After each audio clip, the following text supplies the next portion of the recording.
Bonjour, dans cette nouvelle vidéo, nous allons apprendre comment s'organise une application Sinatra pour Ruby. Nous allons voir comment passer d'une simple application de démonstration à une application beaucoup plus construite, notamment par l'usage des templates.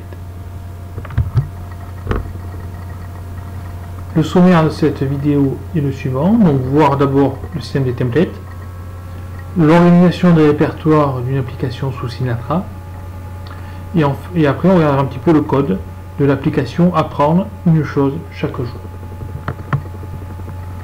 Si on retourne sur l'application de démonstration qu'on a étudiée lors des précédentes vidéos, on se rappelle qu'on avait utilisé des simples chaînes de caractères pour afficher des messages au sein de la page. Ce système-là ne peut pas être poussé plus en avant. Si on veut faire vraiment des pages HTML, il faut mettre du HTML en grosse quantité, on ne peut pas le faire dans le code. Donc l'idée c'est de séparer le HTML du code Ruby ou du code Sinatra, et pour ça on va utiliser les templates.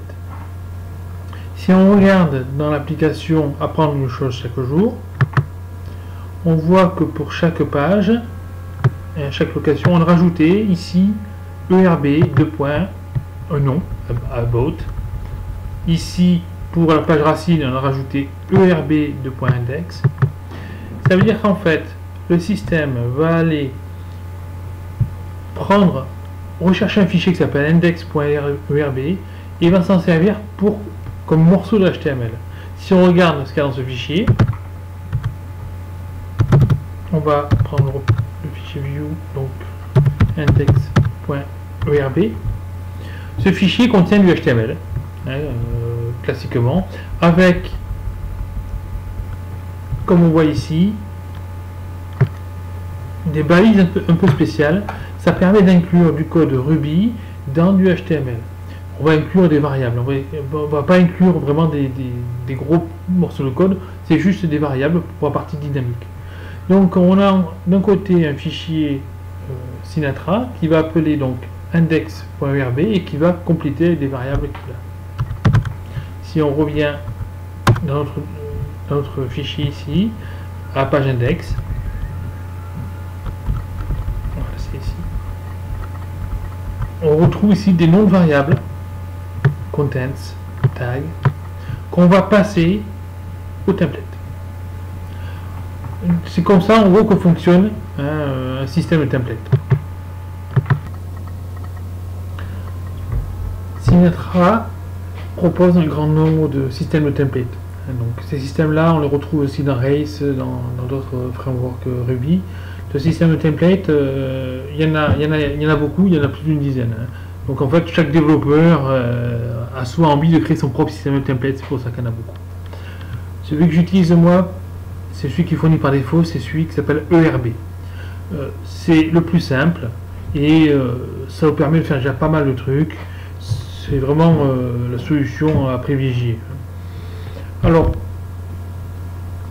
les templates sur Ruby et Sinatra fonctionnent de la manière suivante. Il y a un système qu'on appelle le layout qui va reprendre en fait les en-têtes et les pieds de page. Et à l'intérieur, on va introduire des morceaux de templates. Donc c'est les templates qui contiennent les templates. Ça permet d'avoir une mise en page générique et de se concentrer uniquement sur les nouvelles pages. On va retrouver donc un fichier ERB par page et on va trouver un fichier layout.erb qui va donner la mise en page générale du sujet. Les templates seront groupés dans un répertoire qui s'appelle View. Dans Public, on va trouver tout ce qui est image, tout ce qui est JavaScript, choses comme ça. On le verra dans le détail de l'application qu'on va utiliser.